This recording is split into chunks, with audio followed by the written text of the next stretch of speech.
Ma'am okay 28 to 29 students होते हैं usually. ठीक है, हम लोग डिस्कशन शुरू कर दिए रेस्पिरेटरी फिजियोलॉजी की। क्वेश्चन नंबर 1 में हमने कहा है कि मसल्स ऑफ इंस्पिरेशन के अलावा, यानी आपने मसल ऑफ एक्सपायरेशन बताना था, तो हमारे पास चार्ली आंसर जो है दैट इज फॉर एक्सपायरेशन। बाकी जो आपके पास मसल्स यहाँ पे मेंशन किए हुए हैं वो इंस्पायरेशन के मसल होते हैं। नेक्स्ट क्वेश्चन आपके पास पूछा हुआ है एल्व्यूलर प्रेशर ड्यूरिंग इंस्पायरेशन। तो alveolar pressure during inspiration, inspiration के दौरान क्या होता है कि आपका जो प्रेशर है ना वो नेगेटिव के अंदर चला जाता है। नेगेटिव प्रेशर हो, जब नेगेटिव प्रेशर का मतलब ये, उसकी सिग्निफिकेंस ये है कि वो ना सक्शन का प्रेशर है, उसने जो एयर है उसको अपनी तरफ सक करना है। तो इंस्पायरेशन में तो हम ये कह रहे होते हैं ना कि जो एयर है वो एल्विलाई के अंदर जाए, उसी चीज को हम इंस्पायरेशन कह रहे होते हैं। तो इन अगर तीन ऑप्शंस में देखें तो चार्ली ऑप्शन को हम एलिमिनेट करते हैं कि जीरो तो नहीं हो सकता, समथिंग इन नेगेटिव। तो नेगेटिव के अंदर भी अगर हम वैल्यूज याद रखें तो -1 इंस्पायरेशन में होती है, और जब हमें एक्सपायर करना होता है तो उस टाइम पर जो प्रेशर होता है दैट इज +1। ठीक है, तो क्वेश्चन नंबर 2 का जो आंसर है दैट इज डेल्टा। ठीक है, जहां भी कोई कंफ्यूजन हो आप मुझसे पूछ सकते हो। ये कुछ वैल्यूज होती हैं आपने डेफिनेट सी याद रखनी होती हैं। तो यहाँ पर हमारा आंसर जो है that is delta, -1 centimetre of water. Centimetre of water उसका यूनिट है, जैसे हम प्रेशर को मेजर करते हैं डिफरेंट यूनिट्स के अंदर, तो यहाँ पर जो एल्विलाई के प्रेशर क्योंकि बहुत स्मॉल सा प्रेशर है तो हम उसको सेंटीमीटर ऑफ वाटर में, ये वरना जो जनरली हम यूज करते हैं वो मिलीमीटर ऑफ मर्करी के अंदर कर रहे होते हैं। लेकिन यहाँ पे क्योंकि प्रेशर है ही बहुत थोड़ा सा, तो हम इसको सेंटीमीटर ऑफ वाटर के अंदर यूज कर रहे होते हैं, मेजर कर रहे होते हैं। नेक्स्ट आपके पास आता है question number 3, mark the correct statement about surfactant. Surfactant क्या करता है? It reduces breathing workload, it decreases alveolar surface tension, it increases compliance। या all statements correct हैं या all statements incorrect हैं। तो basically surfactant का क्या काम होता है? कोई एक बच्चा आंसर कर। सरफेस टेंशन को कम मैम करना। सरफेस टेंशन कम करना और एल्विलाई को स्टेबिलिटी प्रोवाइड करना। हाँ, तो उसने सरफेस टेंशन को कम करना होता है। तो क्वेश्चन नंबर, और सरफेस टेंशन को कम भी करना है, इस वजह से जो ब्रीदिंग लोड होता है ना उसको भी वो कम करता है, और कंप्लायंस को वो इंक्रीज कर रहा होता है। इसी इन तीन फंक्शंस की वजह से ही होता है कि अगर सर्फेक्टेंट, अगर जैसे कुछ डिजीज होती हैं उसमें सर्फेक्टेंट लूज हो जाता है, सर्फेक्टेंट नहीं होता तो ब्रीदिंग में इश्यूज आ रहे होते हैं, क्योंकि एल्व्यूलाई कंप्लायंट नहीं होगा, उसमें सरफेस टेंशन बहुत ज़्यादा हो जाएगी, वर्कलोड बहुत ज़्यादा हो जाएगा, तो ब्रीदिंग डिफिकल्टीज आ रही होती हैं। तो सर्फेक्टेंट अल्लाह ताला ने आपकी नेचुरली एक चीज़ रखी हुई है जो कि आपकी ब्रीथिंग को ईजी कर रही होती है। तो ये तीनों काम ही कर रहा होता है सर्फेक्टेंट।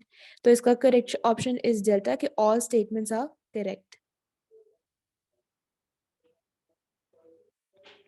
नेक्स्ट क्वेश्चन आपके पास है क्वेश्चन नंबर 4। इसमें जो मैंने ऑप्शंस लिखे थे वो इसलिए ताकि हम जो सारी ये जो ऑप्शंस है ना इनकी एक दफ़ा डेफिनेशन रिवाइज करने, क्योंकि डेफिनेशन आपके लिए बहुत इंपॉर्टेंट है। The volume of air inspired and expired with each normal breath is called, क्या होता है? It is tidal volume. Tidal tidal volume. Volume. Tidal volume easy question इसलिए था ताकि हम बाकी ऑप्शंस को भी एक दफा डिस्कस कर लें। तो अगर हम देखें फंक्शनल रेजिडुअल कैपेसिटी, हम ना लाइन वाइज चलते हैं। टाइडल वॉल्यूम हम लोगों ने कहा कि ईच ब्रेथ के इंस्पायर या एक्सपायर नॉर्मल अगर ब्रीथ करें, अगर हम बहुत ज्यादा खींच के सांस नहीं ले रहे या बहुत ज्यादा एक्सपायर नहीं कर रहे, नॉर्मल जब हम ब्रीदिंग कर रहे हैं तो उसमें जो वॉल्यूम है वो टाइडल वॉल्यूम हो गया। अगर हम देखें इंस्पायरेटरी रिजर्व वॉल्यूम क्या होता है, तो जब आप it is basically the volume that can be inspired over and above normal tidal volume। आपने एक दफा नॉर्मल सांस लिया, अब मजीद जितना आप सांस अंदर लेके जा सकते हो ना, वो जितना वॉल्यूम ऑफ एयर आप अंदर लेके जा सकते हो अपने लंग्स के, उसको हम बोलते हैं ये इंस्पायरेटरी रिजर्व वॉल्यूम है। और इसी तरह अगर आप नॉर्मल के बाद जितने भी एक्सपायर कर सकते हो फोर्सफुल एक्सपायरेशन के साथ, तो वो आपका एक्सपायरेटरी रिजर्व वॉल्यूम जो 4D ऑप्शन में है वो होता है। फिर आपके पास रेजिडुअल वॉल्यूम आता है। अब जब आप कंप्लीट एक्सपायरेशन कर देते हो ना, पूरी जितनी भी एयर आप एक्सपायर कर सकते हो, उसके बाद भी आपके लंग्स के अंदर ना कुछ वॉल्यूम रह जाता है, ताकि वो जो एयर का वॉल्यूम रह जाता है ताकि वो कोलैप्स ना कर जाए, ताकि वो एकदम से जैसे चिपका हुआ स्ट्रक्चर वैसे ना बने। तो वो एक नेचुरल टेंडेंसी होती है उसकी, उसके अंदर कुछ वॉल्यूम रह जाता है, जिसकी वैल्यू जो होती है वो 1200 मिलीलीटर्स में आती है, तो वो उसको रेजिडुअल वॉल्यूम कहते हैं। इसके अलावा जो हमारे पास चीज़ें होती हैं, इंस्पायरेटरी कैपेसिटी है कि अ पर्सन शुरू से लेके अपनी मैक्सिमम ब्रीदिंग तक कितनी अमाउंट जो है वो इंस्पायर कर सकता है। फिर फंक्शनल रेजिडुअल कैपेसिटी होती है, ये अमाउंट ऑफ एयर जो कि आपके लंग्स के अंदर नॉर्मल एक्सपायरेशन में रह जाती है। फिर वाइटल कैपेसिटी है, आप लोग फॉलो कर रहे हो डेफिनेशन साथ साथ? Yes ma'am. Yes ma'am. ठीक है, अब दो डेफिनेशंस आप मुझे बताओ फिर, वाइटल कैपेसिटी क्या है?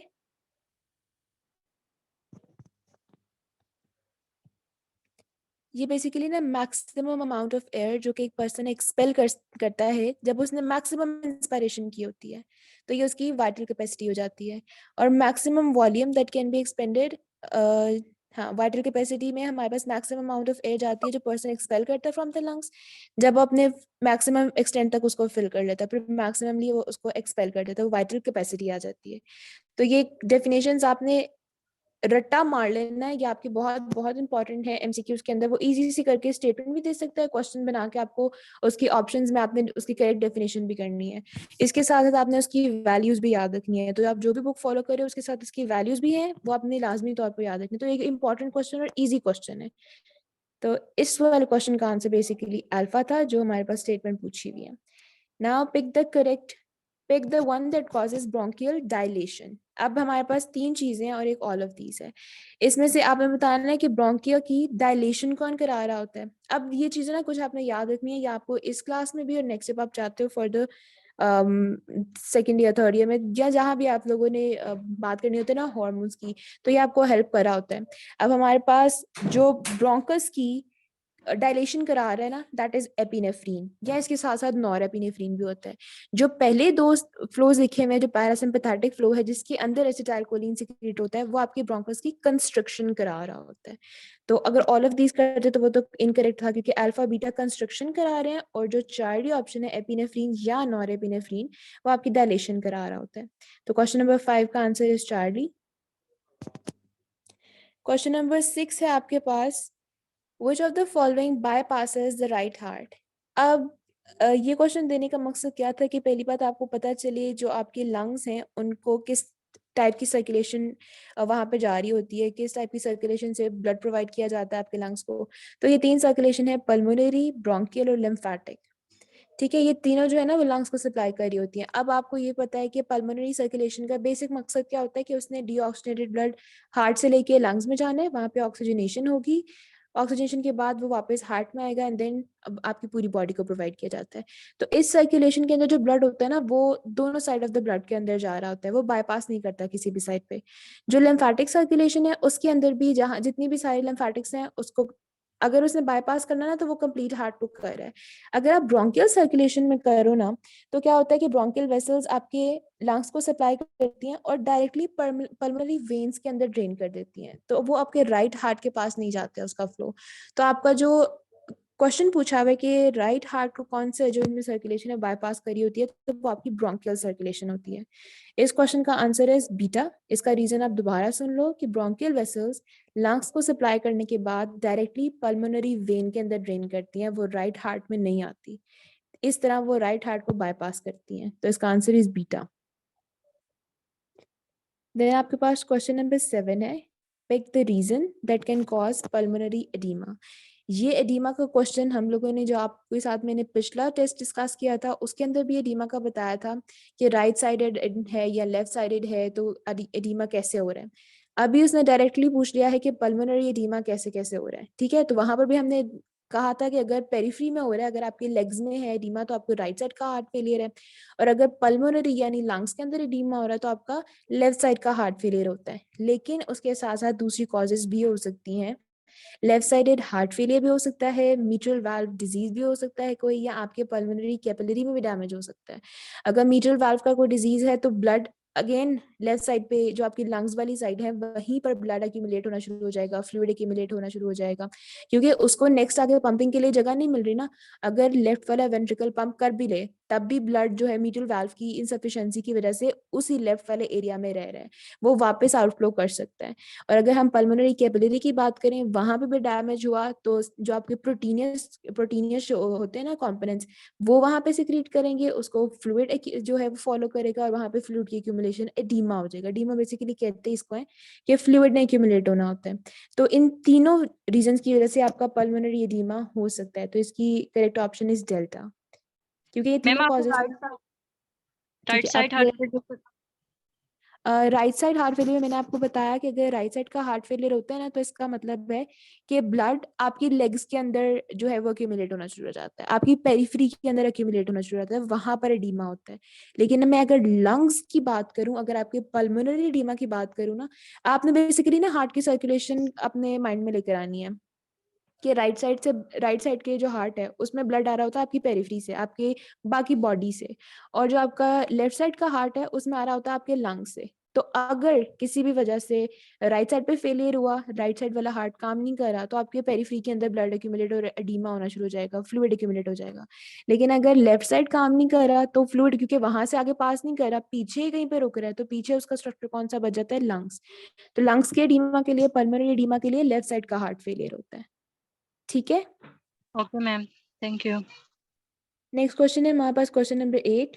Plural effusion can be the result of decreased permeability है, increased plasma colloid osmotic pressure है, कार्डियक फेलियर है, या ऑल ऑफ दीज है। तो ये वाला मैंने आपके थोड़े से कॉन्सेप्ट्स चेक करने के लिए क्वेश्चन डाला था। कुछ इजी चीजें थी, कुछ थोड़ी सी आपके कॉन्सेप्ट बेस्ड थी, कुछ जिसमें आपको बहुत अच्छा रटा मारा जाना चाहिए था ना, वो करना था। तो हमारे पास बेसिकली जो प्लूरल इफ्यूजन है ये कार्डियक फेलियर की वजह से हो सकती है। बाकी जो दोनों ऑप्शंस है ना, इसमें अगर कैपिलरी की परमेबिलिटी इंक्रीज करती है ना, तो इफ्यूजन होती है, और अगर जो ऑस्मोटिक प्रेशर है वो डिक्रीज करता है तब। तो पहले में बेसिकली डिक्रीज और इंक्रीज अगर ऊपर नीचे होते तो हमारे पास करेक्ट ऑप्शन बन रही होती, लेकिन इसमें सिर्फ हमारे पास चार्ली ऑप्शन करेक्ट बन रहा है, तो 8 का चार्ली आंसर है। क्वेश्चन नंबर 9 में वो कह रहा है पिक द करेक्ट स्टेटमेंट। अब हमारे पास correct statement, alveolar air is completely replaced by atmospheric air with each breath, oxygen is constantly being absorbed from alveolar air, carbon dioxide is constantly diffusing from alveoli to pulmonary blood, all statements are correct. अब question number 9 में again जो first है ना, उसमें क्या कह रहा है, वो कह रहा है कि एल्व्यूलर एयर कंप्लीटली रिप्लेस हो जाती है। आप ये एक बात आप याद रख लो कि हर ब्रीथ के साथ एल्व्यूलर एयर का कुछ जो पार्ट है ना वो एटमॉस्फेरिक के साथ एक्सचेंज होता है, सारे का सारा कंप्लीट नहीं होता। तो कंप्लीटली अगर मैं ईच ब्रेथ के साथ करूं तो वो गलत है, हर ब्रेथ के साथ पार्शियली रिप्लेस होता है एटमॉस्फेरिक एयर के साथ। ठीक है, सेकेंड स्टेटमेंट की ऑक्सीजन कॉन्स्टेंटली एब्जॉर्ब हो रही होती है एल्व्यूलर एयर के अंदर। हाँ, तो ये ठीक स्टेटमेंट है कि एल्व्यूलर एयर में ना ऑक्सीजन है कॉन्स्टेंटली, उसमें कोई ब्रेक नहीं आएगा, कॉन्स्टेंटली एब्जॉर्ब हो रहा होता है। फिर आता है carbon dioxide is constantly diffusing from the pulmonary blood. अच्छा, इसके अंदर जो गलत बात लिखी हुई है वो ये लिखा है कि वो एल्व्यूलाई से पल्मोनरी ब्लड के अंदर कार्बन डाइऑक्साइड कॉन्स्टेंटली डिफ्यूज कर रहा होता है, जबकि जो ठीक बात है वो ये कि कार्बन डाइऑक्साइड पल्मोनरी ब्लड से एल्व्यूलाई यानी from pulmonary blood to alveoli diffuse कर रहा होता है। तो इसमें जो करेक्ट ऑप्शन है दैट इज बीटा। और जो रीजन मैंने आपको बता दी कि फर्स्ट को हमने अगर कह रहे हैं कि गलत ऑप्शन है, तो उसकी वजह ये थी कि एल्व्यूलर एयर हर बीट के साथ कंप्लीटली नहीं होता, पार्शली चेंज होती है। और जो चार्ली को मैंने इसलिए इनकरेक्ट कहा है क्योंकि वहां पे कार्बन डाइऑक्साइड तो कॉन्स्टेंटली डिफ्यूज कर रही है, लेकिन ब्लड से एल्व्यूलाई के अंदर, क्योंकि वो ब्लड से पूरी बॉडी से ब्लड के अंदर आ गई, अब ब्लड से एल्व्यूलाई में जाएगी, देन एल्व्यूलाई से हम उसको एक्सपायर कर देंगे, उसको अपनी बॉडी से आउट कर देंगे। ठीक है, तो यहाँ पे दो जो हमने अल्फा और चार्ली को एलिमिनेट किया है, उनकी रीजंस आपको पता चल गए। Correct answer is beta. Next question number 10 है, choose the correct statement. Expired air is completely dead space air. Expired air is completely alveolar air. Expired air is a combination of dead space air and alveolar air.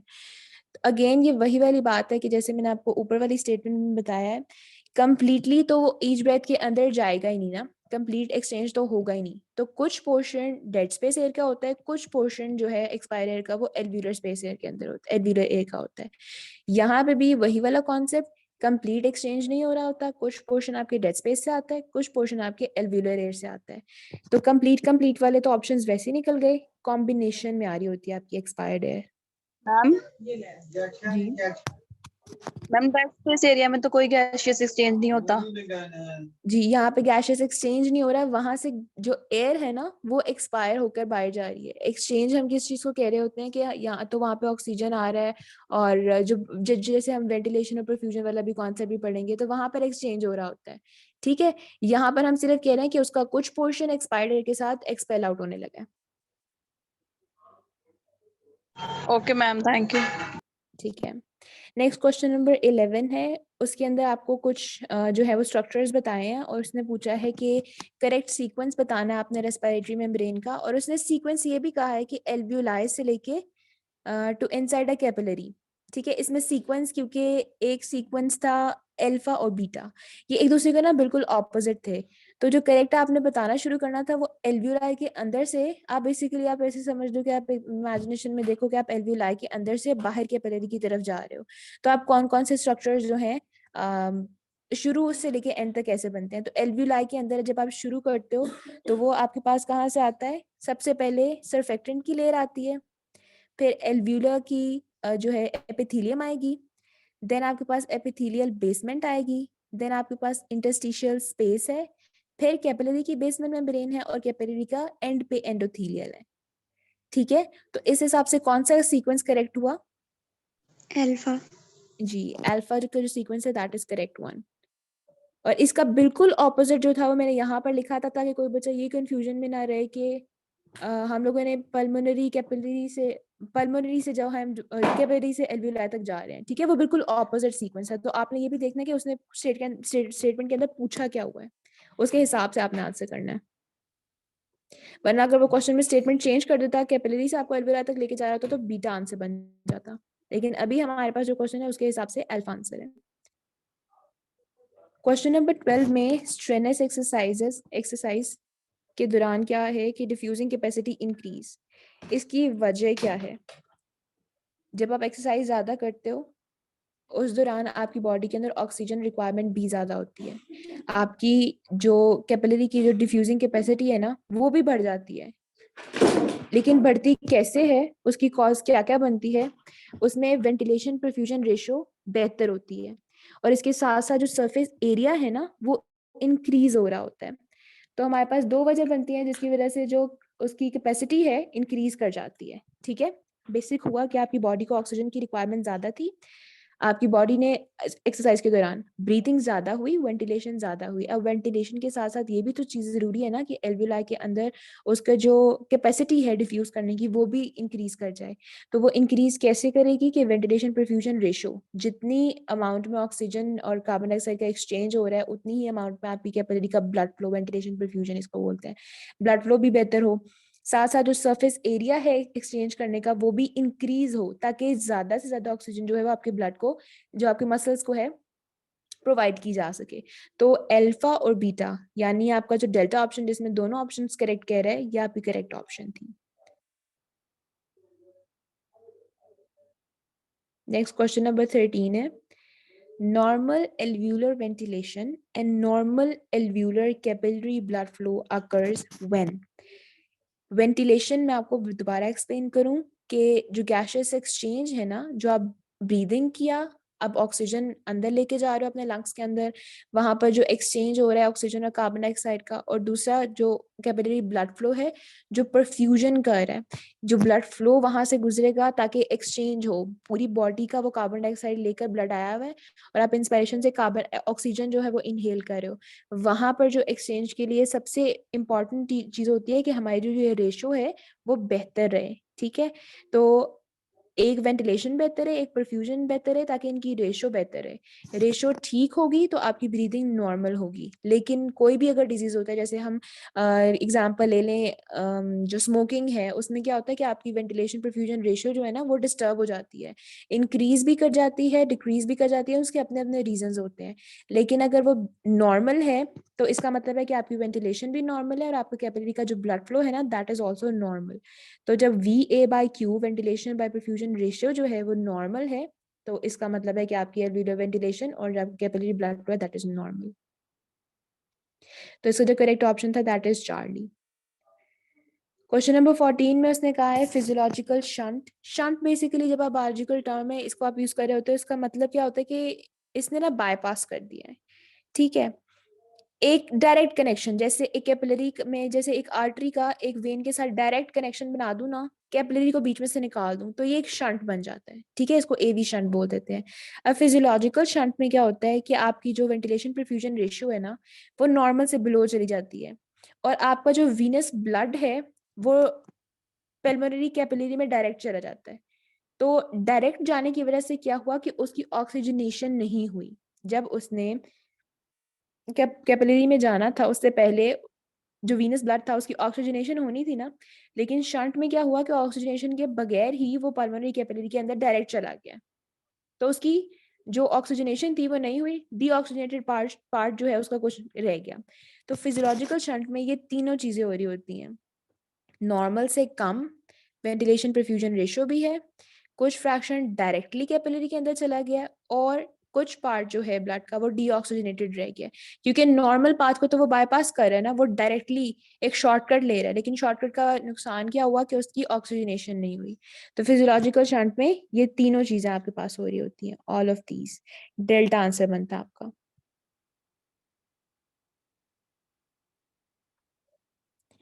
Question number 15 है, उसमें पूछ रहा है कि ventilation is highest eight. अब ना ventilation कुछ ऐसे फैक्टर्स होते हैं लंग्स को अगर आप देखो ना, तो उसका टॉप ऑफ द लंग और बॉटम ऑफ द लंग, उसके अंदर बहुत सारी ऐसी चीजें होती हैं जो डिफरेंट हो रही होती हैं, जिसमें अगर हम आपकी बुक को भी फॉलो करते हुए बोलें तो सबसे पहले एक चीज आती है वेंटिलेशन। जो टॉप ऑफ द लंग है ना उसके अंदर वेंटिलेशन कम हो रही होती है, और जो हाईएस्ट हो रही होती है वो बॉटम ऑफ द लंग के अंदर हो रही होती है। इसके अलावा जो आपकी परफ्यूजन है, आपकी वेंटिलेशन परफ्यूजन रेशियो है वो भी चेंज होती है। लोकल जो पार्शियल प्रेशर है ना ऑक्सीजन का वो भी चेंज होता है, और कार्बन डाइऑक्साइड का भी चेंज होता है। अब क्या क्या होता है, अगर आपके पास अभी नोट्स बनाने के लिए कुछ है पेन पेंसिल वगैरह उस पर भी नोट कर लो, बुक से भी देख लेना कि वेंटिलेशन लो होगी टॉप पे, हाई होगी बॉटम ऑफ द लंग पे। परफ्यूजन लो होगी टॉप पे, हाई होगी बॉटम पे। ये दो चीजें यहाँ पर हो गई, और एक तीसरी चीज जो partial pressure of carbon dioxide होता है ना, वो भी टॉप पे लो होगा और बॉटम पे हाई होगा। एक ही सीक्वेंस में आए, जो दो चीजें इसकी ऑपोजिट होंगी वो आपका वेंटिलेशन परफ्यूजन रेशियो है, जो हाईएस्ट आपके टॉप ऑफ द लंग पे होता है और lowest at the bottom of the lung होता है। और आपका ऑक्सीजन का पार्शियल प्रेशर हाईएस्ट, रिपीट कर दो। ठीक है, मैं आपको ना रिकॉर्डिंग भी सेंड कर दूंगी, आप उसमें ये वाला पोर्शन जो है ना वो दोबारा भी सुन लेना, मैं दोबारा रिपीट कर देती हूँ। तीन चीजें हैं जो टॉप ऑफ द लंग पे लो हैं, वो आप मेंशन कर लो, वेंटिलेशन, परफ्यूजन और कार्बन डाइऑक्साइड का पार्शियल प्रेशर, ये टॉप ऑफ द लंग पे लो हैं। और दो ऐसी चीजें हैं जो टॉप ऑफ द लंग पे हाई हैं, वेंटिलेशन परफ्यूजन रेशियो और ऑक्सीजन का पार्शियल प्रेशर, और इसका बिल्कुल opposite bottom of the lung पे चला जाता है, ठीक है। तो 5 ऐसे फैक्टर्स हैं जिनमें डिफरेंस आ रहा होता है। तो अभी जो क्वेश्चन नंबर 15 उसने पूछा है कि वेंटिलेशन कहाँ पर हाई होती है, तो ventilation is higher at bottom of the lung, ठीक है। तो beta is the correct option.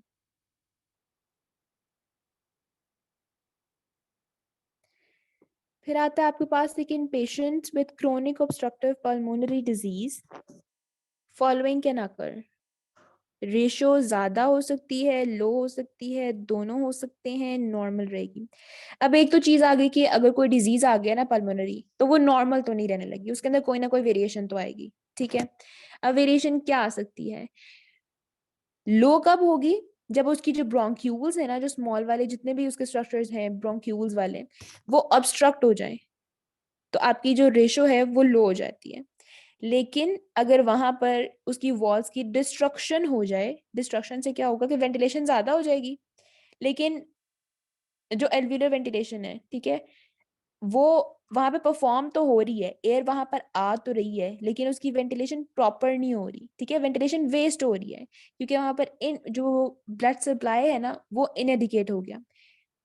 कहने का मकसद क्या हुआ, लो कब हो रही है, जब वहां पे किसी भी स्मॉल स्ट्रक्चर की ऑब्स्ट्रक्शन हो रही है, कि वहां पर ना ऑब्स्ट्रक्शन से क्या हुआ कि एयर एंटर नहीं कर पा रही। दूसरा सिनेरियो क्या हुआ कि एयर एंटर कर भी जाए तब भी वहां पर ब्लड सप्लाई प्रॉपर ना होने की वजह से प्रॉपरली वेंटिलेशन परफ्यूजन नहीं हो रही, तो ये रेशियो हाई चलेगी कि एयर आ रही है लेकिन परफ्यूजन बेहतर नहीं है, इसलिए वैल्यू नॉर्मल से हाई चलेगी। तो इसमें दोनों केसेस हो सकते हैं, बोथ कैन अकर, लेकिन उसकी रीजंस अलग अलग होती हैं। इस क्वेश्चन की समझ आई है? Yes, मैम आपने या ma'am. मैं कहा ऑब्स्ट्रक्शन होगी तो लो होगी। हाँ, अगर ऑब्स्ट्रक्शन होगी तो लो हो जाएगी, और अगर ऑब्स्ट्रक्शन ना हो, डिस्ट्रक्शन हो जाए और एयर एंटर करे लेकिन ब्लड सप्लाई ठीक नहीं है, तब हाई हो जाएगी। तो दोनों केसेस हो सकते हैं, लेकिन उसकी रीजन अलग अलग है। Okay, ma'am. Next question number 17 है कि oxygen haemoglobin curve is not a straight line. इसका सिग्निफिकेंस क्या है? ये जो कर्व एक सिग्मोइडल कर्व बन रहा होता है, ये हमें बता क्या रहा होता है बेसिकली। तो इसमें क्या, अगर स्ट्रेट लाइन का क्या मतलब होता है कि जैसे जैसे मैं एक चीज बढ़ा रही हूँ ना, दूसरी उसी के प्रोपोर्शनेट बढ़ रही है। लेकिन जब सिग्मोइड कर्व आते हैं ना, उसकी क्या सिग्निफिकेंस है कि अगर मैं एक चीज को बढ़ा रही हूँ, बाय द टाइम जब मैं उसको इंक्रीज कर रही हूँ, उसके साथ साथ जो दूसरा फैक्टर है वो नॉर्मल से ज्यादा बढ़ रहा है। ठीक है, तब इसके अंदर जब हम बात कर रहे होते हैं कि जो सिग्मा है कि हीमोग्लोबिन के साथ जब एक ऑक्सीजन बाइंड किया, उसकी एफिनिटी पहले से ज्यादा हो गई। अब मजीद ऑक्सीजन उसके साथ बाइंड करेंगे तो हीमोग्लोबिन की ऑक्सीजन बाइंडिंग जो एफिनिटी, ऑक्सीजन के साथ जो एफिनिटी है वो पहले से भी ज्यादा इंक्रीज कर गई है। ठीक है, तो सिग्मा इस चीज को जो है वो शो कर रहा होता है कि ऑक्सीजन की एफिनिटी जो है हीमोग्लोबिन के साथ, अगर पहले हीमोग्लोबिन के साथ एक ऑक्सीजन आके अटैच हुआ, उसकी एफिनिटी मजीद बढ़ गई। मजीद ऑक्सीजन जैसे जैसे अटैच होते जाएंगे, एफिनिटी बढ़ती जाएगी, जितनी अपनी ऑलरेडी उसकी है उससे ज्यादा बढ़ती जाएगी। तो इस क्वेश्चन का आंसर जो सिग्मोइड कर्व है उसका, वो सिग्निफाई क्या कर रहा है कि ऑक्सीजन की एफिनिटी जो अल्फा ऑप्शन है with haemoglobin increases with attachment of oxygen. ठीक है, बीटा में क्या लिखा हुआ है कि उसने हीमोग्लोबिन ज्यादा बाय द टाइम पासेस वो ज्यादा रिक्रूट हो रहे हैं, ऐसा नहीं हो रहा। सिग्मोइड का कोई सिग्निफिकेंस नहीं है, ऐसा भी नहीं है, और ये स्ट्रेट लाइन नहीं होता। हमें पता है कि सिग्मोइड होता है, लेकिन सिग्मोइड की रीजन क्या होती है कि बाय द टाइम ऑक्सीजन उसके साथ बाइंड कर रहा है, उसकी एफिनिटी पहले से ज्यादा बढ़ती जा रही है। हर ऑक्सीजन के अटैचमेंट के साथ उसकी एफिनिटी पहले से ज्यादा बढ़ जाती है। ठीक है, तो इसका correct option is alpha. Question number 18 is amount of oxygen that can bind to 100 ml of blood is. अब इसमें आपको थोड़ा सा मैथ्स करना है बस, कि अगर आप 100 ml ऑफ ब्लड लेते हो, उसके अंदर 15 ग्राम्स ऑफ हीमोग्लोबिन होता है। इसको भी साथ साथ नोट कर लो। हर 100 ml ऑफ ब्लड के अंदर 15 ग्राम ऑफ हीमोग्लोबिन है, और हर हीमोग्लोबिन का जो ग्राम है ना, it can bind to 1.34 millilitres of oxygen.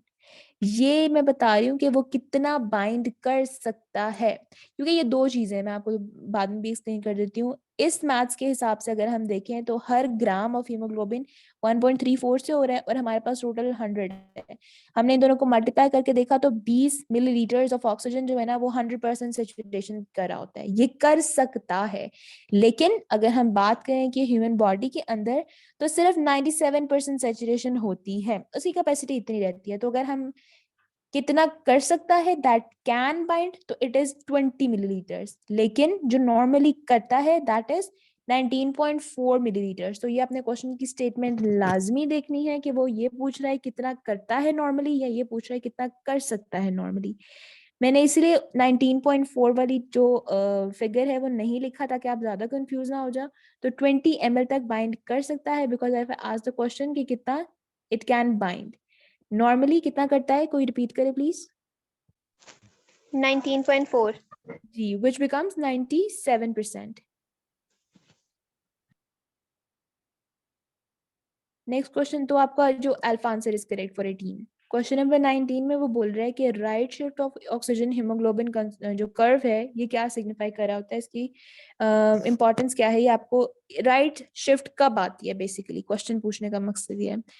तो हमारे पास क्या है, increase temperature, decrease hydrogen ion concentration, decrease partial pressure of carbon dioxide, या बोथ बी एंड सी। तो आपने ना एक चीज याद रखनी है कि ऐसी कंडीशंस जिसके अंदर हीमोग्लोबिन और ऑक्सीजन की डिटैचमेंट हो रही है, वो एक दूसरे से दूर हो रहे हैं, डिटैच हो रहे हैं, उतर रहे हैं, ठीक है, उन कंडीशंस के अंदर राइट शिफ्ट हो रहा होता है। तो जब आप एक जनरल कॉन्सेप्ट रख रहे हो, जब आपको बुखार हुआ होता है ना, तो your body needs more oxygen, क्योंकि वो डिटैचमेंट हो रही होती है। तो हाई टेम्परेचर के अंदर राइट शिफ्ट हो रहा है। इसके अलावा अगर हम बाकी कंडीशंस की बात करें, तो जब पीएच कम होती है यानी हाइड्रोजन आयन कंसंट्रेशन ज्यादा होगी, तब राइट शिफ्ट होना चाहिए। या जब पार्शियल प्रेशर ऑफ ऑक्सीजन जो कार्बन डाइऑक्साइड है वो ज्यादा हो, तब राइट शिफ्ट होना चाहिए। तो इसका जो क्वेश्चन है उसका करेक्ट स्टेटमेंट, जो करेक्ट आंसर है, दैट बिकम्स अल्फा, बिकॉज बाकी बीटा और चार्डी के अंदर ना उल्टी स्टेटमेंट्स लिखी हुई हैं। अगर हाइड्रोजन आयन कंसंट्रेशन ज्यादा हो रही होती, पीएच ड्रॉप करा होता, तब राइट शिफ्ट होता। जो कंडीशन यहाँ पे लिखी हुई है उससे लेफ्ट शिफ्ट होता। जो चार्ली में लिखा हुआ है कि partial pressure of carbon dioxide decrease कर रहा है, तो इसमें भी लेफ्ट शिफ्ट है। अगर इंक्रीज करता है तो राइट शिफ्ट होता है। तो क्वेश्चन नंबर 19 का करेक्ट आंसर इज अल्फा, कि टेम्परेचर के इंक्रीज करने से ऑक्सीजन हीमोग्लोबिन का जो कर्व है that is shifted towards right, उसमें राइट शिफ्ट आती है। ठीक है, बाकी जो कंडीशंस हैं उसमें ये कि टेम्परेचर अगर राइज कर रहा है, partial pressure of oxygen carbon dioxide जो है वो इंक्रीज कर रहा है, पीएच ड्रॉप करी है, यानी हाइड्रोजन कंसंट्रेशन ज्यादा हो रही है, तो इन कंडीशंस के अंदर राइट शिफ्ट आता। क्वेश्चन नंबर 20 है, carbon dioxide is transported again mostly in the form of.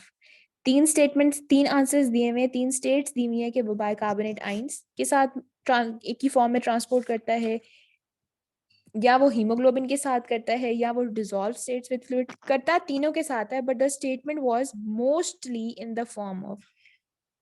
तो अगर हम परसेंटेज देखें तो 70% बाइकार्बोनेट्स की फॉर्म में करता है, फिर हमारे पास 23% जो है इन कॉम्बिनेशन विद हीमोग्लोबिन करता है, और 7% सिर्फ डिसॉल्व स्टेट में करता है। तो अगर मैं स्टेटमेंट को दोबारा करूं कि मोस्टली को मैं इसलिए बार बार ज्यादा जोर से पढ़ रही हूँ क्योंकि हमारे पास आंसर चेंज हो जाता है और it becomes alpha.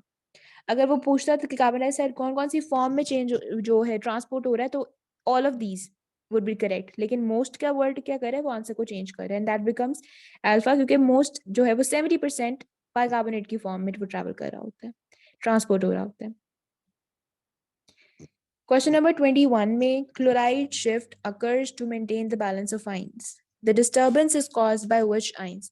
Basically what happens in your blood is that carbon dioxide जो आपके ब्लड के अंदर है, it get combined with water. ठीक है, वाटर के साथ वो कंबाइन करता है in the presence of carbonic anhydrase, और वो कार्बोनिक एसिड बना देगा। जैसे ही कार्बोनिक एसिड बनेगा, वो ब्रेक डाउन होगा bicarbonate ions and hydrogen ions के अंदर। हाइड्रोजन आयन हीमोग्लोबिन के साथ अटैच हो जाते हैं। जो बाइकार्बोनेट आइंस हैं वो सेल से, जो हीमोग्लोबिन ब्लड सेल है ना, आरबीसी है, उससे निकल के बाहर प्लाज्मा की तरफ चले जाते हैं।